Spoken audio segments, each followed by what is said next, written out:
Sudah setahun pandemi virus corona melanda dunia. Selain aspek kesehatan, aspek-aspek kehidupan lainnya pun turut terdampak. Situasi pandemi pun mengubah wajah pendidikan Indonesia. Kegiatan belajar yang biasanya dilakukan di dalam kelas dengan tatap muka berubah menjadi pembelajaran secara jarak jauh.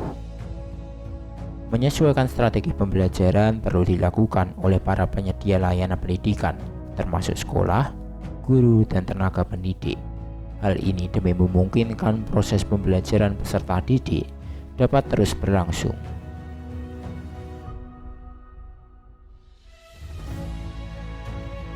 Setahun telah berlalu, tentu banyak kisah yang menjadi pelajaran bersama.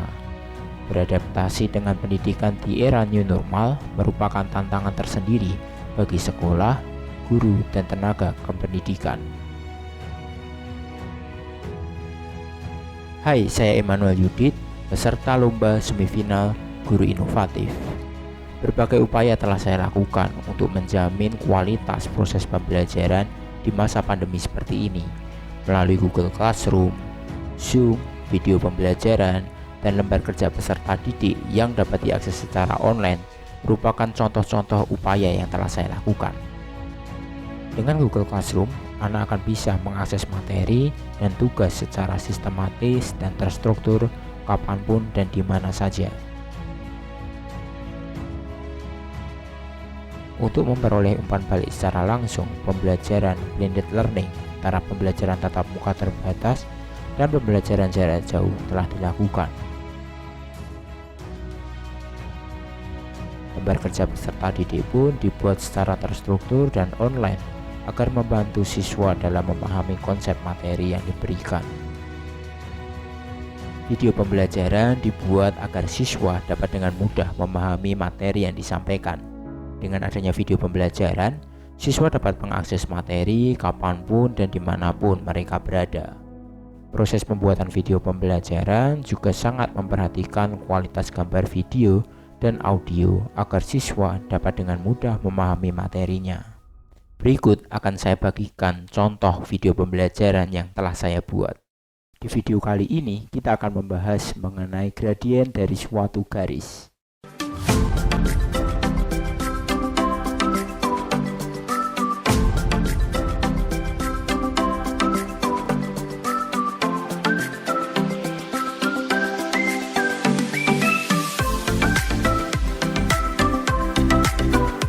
Jangan lupa like, subscribe, dan aktifkan loncengnya. Selamat datang di channel ini dengan aku Emmanuel Yudit. Dan seperti biasa di channel ini banyak sekali membahas mengenai materi matematika SMP maupun materi matematika SMA. Dan di video kali ini kita akan membahas mengenai gradien dari suatu garis. Untuk selengkapnya kita simak pembahasannya berikut ini. Materi gradien dari suatu garis. Tujuan di video pembelajaran kali ini adalah yang pertama, kita dapat memahami konsep dari gradien. Kemudian yang kedua, kita dapat menentukan gradien dari suatu garis. Dan yang ketiga, kita dapat menentukan gradien jika diketahui rumus atau persamaan garisnya. Kita masuk ke materi konsep gradien. Sebelumnya kita perhatikan ya permasalahan berikut ini. Jadi jika pesawat ingin lepas landas atau ingin mendarat, maka pesawat memerlukan kemiringan tertentu agar bisa terbang atau tiba di landasan dengan sempurna. Jika kita anggap lintasan yang dilalui pesawat itu adalah suatu garis lurus, maka saat pesawat bergerak menuju udara, pesawat akan berjalan lurus ke atas dengan kemiringan tertentu seperti pada garis berwarna merah seperti ini. Begitu juga saat pesawat kembali menuju darat, maka pesawat juga akan berjalan lurus ke bawah dengan kemiringan tertentu seperti garis berwarna merah seperti ini. Nah, nilai kemiringan ini nanti akan disebut sebagai gradien di dalam pelajaran matematika. Jadi konsep gradien itu seperti ini. Gradien itu adalah nilai yang menunjukkan kemiringan atau kecondongan suatu garis lurus. Dalam matematika, gradien itu disimbolkan dengan huruf M kecil. Rumus gradien itu adalah seperti ini, delta Y per delta X atau perubahan vertikal per perubahan horizontal. Kita masuk ke materi macam-macam nilai gradien. Jadi nilai gradien itu dibedakan menjadi 4, yaitu gradien positif, gradien negatif, kemudian garis vertikal ke atas ini disebut gradien yang tidak terdefinisi, sedangkan garis yang mendatar horizontal ini disebut sebagai gradien yang bernilai 0. Nah, sebagai catatan penting supaya pedoman kita menentukan garis tersebut gradiennya positif atau negatif, jadinya seperti ini catatannya. Garis dengan gradien positif, maka garis tersebut akan miring ke kanan atas. Sedangkan garis dengan gradien negatif, maka garis tersebut akan miring ke kiri atas. Nah, ini adalah pedoman supaya kita menentukan garis tersebut gradiennya positif atau negatif. Atau ada pedoman yang lain. Pedoman yang lain seperti ini. Jadi garis dengan gradien positif, maka garisnya akan naik. Nah, seperti ini. Sedangkan garis dengan gradien negatif, maka garisnya akan turun. Ini pedoman yang lain ya. Jadi bisa yang tadi atau yang ini. Tetapi keterangannya ini yang paling penting. Untuk menentukan naik atau turun, arahnya dimulai dari kiri ke kanan. Bisa dipahami ya. Nah, supaya kita lebih memahami lagi, kita perhatikan contoh soalnya. Yang mana gradien bernilai positif dan yang mana gradien bernilai negatif. Kalau kita lihat bagian sebelah kiri, dia garisnya naik ya. Jadi yang sebelah kiri ini adalah gradiennya positif. Kemudian yang tengah ini juga naik, meskipun naiknya sedikit, ini juga termasuk gradien bernilai positif. Sedangkan yang paling kanan kita tahu garisnya ini adalah turun ya, atau condong ke kiri. Maka yang sebelah kanan ini disebut sebagai gradien yang bernilai negatif. Kita masuk ke materi menentukan gradien dari suatu garis. Jadi untuk menentukan nilai gradiennya ada 3 metode. Yang pertama metode langsung, kemudian yang kedua metode jalan-jalan, dan yang ketiga menggunakan metode rumus. Kita masuk ke metode yang pertama, yaitu metode langsung. Jadi langkahnya seperti ini. Yang pertama, tentukan tanda dari gradien tersebut apakah positif atau negatif. Kemudian yang kedua, kita tentukan ya perbandingannya dengan menggunakan rumus M sama dengan delta Y per delta X, atau perubahan vertikal per perubahan horizontal. Kita masuk ke contoh soalnya saja supaya kita lebih mudah memahaminya. Yaitu contoh soal yang pertama seperti ini. Tentukan gradien garis PQ. Kita kasih titik dulu ya, gradien garis PQ-nya. Yaitu di sini ini P, di sini Q. Nah, kita tentukan gradiennya ini bernilai positif atau negatif. Kalau kita lihat PQ ini turun ya, atau dia condong ke kiri, maka gradiennya pasti bernilai negatif. Nah, kemudian negatif berapa? Kita lihat vertikal per horizontal. Jadi dari P sini kita tarik ya ke Q. Kita lihat vertikalnya berapa? 1, 2, 3. Vertikalnya 3. Kemudian horizontalnya 1, 2, 3, 4, 5, 6. Horizontalnya 6. Jadi delta Y-nya 3, delta X-nya adalah 6. Tapi ingat bahwa PQ ini gradiennya bernilai negatif. Jadi jawabannya seperti ini. Nah, M sama dengan negatif 3 per 6. Atau disederhanakan menjadi M sama dengan negatif 1 per 2. Bisa dipahami ya. Kemudian contoh soal yang kedua, tentukan gradien garis AB. Kita langsung cepat ya. Jadi AB ini gradiennya positif karena dia naik atau condong ke kanan. Kita lihat vertikalnya berapa ini? 1, 2, 3. Kemudian horizontalnya kita lihat 1, 2, 3, 4. Jadi jawabnya karena dia bernilai positif, ya udah langsung 3 per 4. Seperti itu. Kemudian metode yang kedua yaitu metode jalan-jalan. Nah, untuk menggunakan metode jalan-jalan ini, kesepakatan yang perlu diperhatikan itu adalah tanda ke atas itu adalah positif. Kemudian jika ke bawah itu adalah tandanya negatif. Kalau ke kanan tandanya positif, kemudian ke kiri tandanya negatif. Nah, supaya kita langsung mudah memahami metode jalan-jalannya seperti apa, kita langsung ke contoh soalnya saja seperti ini. Jadi contoh 1, tentukan gradien garis L. Kita lihat ya, garis L seperti ini, kemudian kita tentukan 2 titik yang sesuai kotaknya ini ya, yang pas di kotaknya. Nah, kita lihat kita jalan-jalannya bagaimana maksudnya dari jalan-jalan. Kita lihat ya, misal ini dari sini jalan-jalan, ini mau ke sini. Nah, ini berarti vertikal dulu. Vertikal terlebih dahulu berarti dia turun. Nah, karena turun, kita lihat turun tandanya adalah negatif, ke bawah itu tandanya negatif. Berarti saat dia turun ke sini berarti dia negatif 1.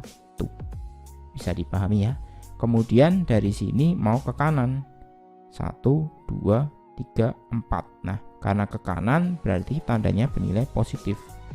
Nah, seperti ini. Dia turun dulu negatif 1, kemudian ke kanan berarti positif 4. Jadi gradiennya seperti ini. Nah, delta Y per delta X vertikalnya dulu ya, berarti negatif 1/4. Atau bisa dituliskan seperti ini, negatif 1/4. Kemudian contoh soal yang kedua seperti ini. Jadi tentukan gradien garis AB. Nah, kita lihat AB-nya di sini. Kita mulai dari sini ya. Kita tentukan titik awal dan titik akhirnya. Nah, AB. Kemudian kita lihat vertikalnya dulu. Naik berapa kali ini? 1, 2, 3, 4, 5, 6, 7, 8. Nah, karena naik 8 berarti dia positif 8. Kemudian horizontalnya 1, 2, 3, 4. Nah, karena ke kanan berarti juga positif. Jadi jawabnya seperti ini. M sama dengan delta Y per delta X. Delta Y nya positif 8 ya, per delta X nya 4. Jadi 8/4 diperoleh nilai gradiennya adalah 2. Kita masuk metode yang ketiga, yaitu jika diketahui titik A itu x1, y1, kemudian titik B itu x2, y2, maka gradien garis AB dapat dirumuskan sebagai berikut. Jadi M sama dengan y2 dikurangi y1 per x2 dikurangi x1. Supaya kita lebih mudah memahaminya, kita langsung ke contoh soalnya ya. Nah, contoh soalnya seperti ini. Tentukan gradien garis AB. Kita lihat dulu titik A ini koordinatnya berapa. Titik A berarti adalah 6,8 ya, sedangkan titik B ini adalah 3,2. Nah, seperti ini. Baru kita masuk ke rumusnya. Ini kita tulis dulu x1, y1, x2, y2. Masuk ke rumusnya. M sama dengan y2 dikurangi y1, maka jadi seperti ini. 2 dikurangi 8 per 3 dikurangi 6. Diperoleh hasilnya adalah negatif 6 per negatif 3. Negatif bagi negatif hasilnya adalah positif 2. Jadi gradien garis AB itu adalah 2. Contoh yang kedua, tentukan gradien garis K. Kita pilih dulu ya dua titik yang pas dengan kotaknya. Nah, yaitu titik ini dan titik ini. Ini adalah titik 2,0, sedangkan di sini adalah titik 0,4. Nah, jadi garis K melalui titik 0,4 dan titik 2,0. Kemudian kita tulis x1 y1, ini bebas ya, dibolak-balik boleh, x2 y2. Kemudian kita masuk ke rumusnya. Y sama dengan y2 dikurangi y1 per x2 dikurangi x1. Y2 nya 0 dikurangi 4, kemudian x2 nya 2 dikurangi 0. Diperoleh seperti ini, negatif 4 per 2. Jadi hasilnya adalah M nya negatif 2. Jadi gradien garis K ini adalah negatif 2. Kemudian kita masuk ke materi menentukan gradien jika diketahui rumus atau persamaan garisnya. Sebenarnya ini di video sebelumnya udah aku jelasin ya, tapi nggak apa-apa, kita ulangi lagi. Jadi jika diketahui rumus atau persamaan garis, maka untuk mencari gradien perlu diubah dulu ke bentuk eksplisitnya. Jadi bentuk eksplisit itu seperti ini, Y sama dengan mx plus c. Jadi nilai M atau koefisien X ini disebut sebagai gradien. Nah, contoh soalnya seperti ini. Tentukan gradien dari negatif 3y plus 2e sama dengan negatif 4. Kita ubah dulu ke bentuk eksplisitnya. Jadi jawab soalnya seperti ini. 2x nya kita pindah ke kanan ya, biar jadi y sama dengan mx plus c. Sehingga diperoleh seperti ini, negatif 3y sama dengan negatif 2x negatif 4. Kemudian biar jadi y aja, kita bagi ya kedua ruas dengan negatif 3. Jadi kiri bagi negatif 3, kanan juga dibagi negatif 3. Jadinya seperti ini. Sehingga diperoleh negatif 3y dibagi negatif 3 itu adalah tinggal y. Kemudian negatif bagi negatif jadi positif ya, 2/3x seperti ini. Kemudian ini negatif juga dibagi negatif, hasilnya adalah positif 4/3. Sehingga diperoleh M nya adalah 2/3. Jadi gradien dari negatif 3y plus 2x sama dengan negatif 4 itu adalah 2/3. Oke, cukup sekian pembahasan hari ini. Terima kasih. Nah, jadi seperti itu pembahasan di video kali ini. Untuk materi selanjutnya, kita akan simak di video berikutnya. Sampai jumpa.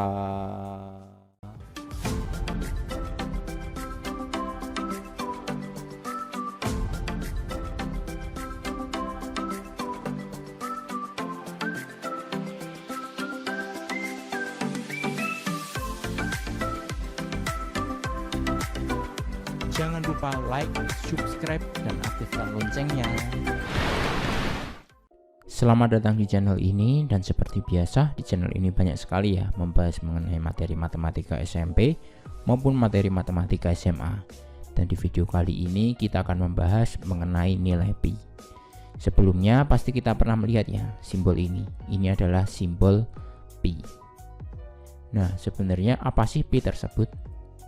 Sebelum kita membahas lebih lanjut, kita akan membandingkan mengenai panjang diameter dengan keliling lingkaran. Jadi yang kita bandingkan adalah panjang diameter dengan keliling lingkaran. Kita lihat lingkaran K, kalau kita ukur diameternya itu diperoleh 7,9 cm. Kemudian kalau kita ukur keliling lingkarannya itu diperoleh 24,8 cm. Kemudian kita lihat lingkaran L, kalau kita ukur diameternya diperoleh 6,35 dan keliling lingkaran diukur diperoleh 19,9 cm. Lingkaran ketiga, lingkaran M, kita ukur diameternya 4,95. Kemudian kita ukur kelilingnya itu diperoleh 15,55 cm. Lingkaran N kita ukur ya diameternya itu diperoleh 11,15 dan keliling lingkaran N jika diukur dengan penggaris diperoleh 35 cm. Nah, dari percobaan tadi kita tahu ya seperti ini ya, diperoleh hasil seperti ini. Kemudian bagaimana perbandingan antara keliling dengan diameter? Jadi keliling kalau kita bagi diameter itu nilainya berapa tiap-tiap lingkaran. Nah, perhatikan kita bikin kolom lagi ya. 24,8 dibagi 7,9 itu diperoleh 3,139. Kemudian 19,9 kalau kita bagikan dengan 6,35 itu diperoleh 3,134. Kemudian untuk lingkaran M 15,55 dibagi 4,95 itu diperoleh 3,141. Kemudian untuk lingkaran N 35 dibagi 11,15 diperoleh 3,139. Dan ternyata perbandingan antara keliling dibagi diameter itu mengarah ke suatu bilangan tertentu. Supaya kita lebih memahami lagi, kita simak tayangan berikut ini. Nah, di sini ada dua lingkaran, yang satu besar dan yang satu kecil. Kalau kita lihat, ini ada diameter ya. Diameternya bisa dilenturkan seperti ini panjangnya. Nah, kita akan mencoba menganalisa sebenarnya untuk menghitung keliling lingkaran itu kita butuh berapa diameter. Bisa dipahami? Jadi kita akan menghitung keliling lingkaran sebenarnya itu kita butuh berapa diameter. Nah, kalau kita lihat diameter satu diameter untuk menutup lingkaran itu ternyata tidak cukup ya. Kemudian kita pakai 2 diameter untuk menutup lingkaran, ternyata juga belum cukup juga. Dan kita pakai satu lagi diameter. Kita masukkan untuk keliling lingkaran dan ternyata masih ada sisa nih. Nah, sisanya ini segini. Kita masukkan ke sini, ternyata pas. Ini nilainya sebesar 0,14 diameter. Bisa dipahami ya, nilainya sekitar 0,14 diameter, sehingga 3,14 diameter itu sama dengan satu keliling lingkaran. Bisa dipahami? Sehingga inilah yang menjadi asal-usul mengapa sih keliling lingkaran itu rumusnya pi kali diameter. Jadi 3,14 ini sebutannya nanti akan pi kali diameter.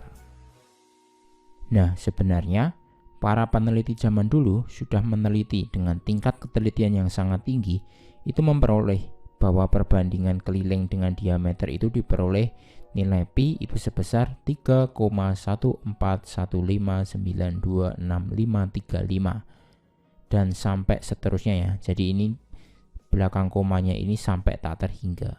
Kemudian dibulatkan menjadi 3,14.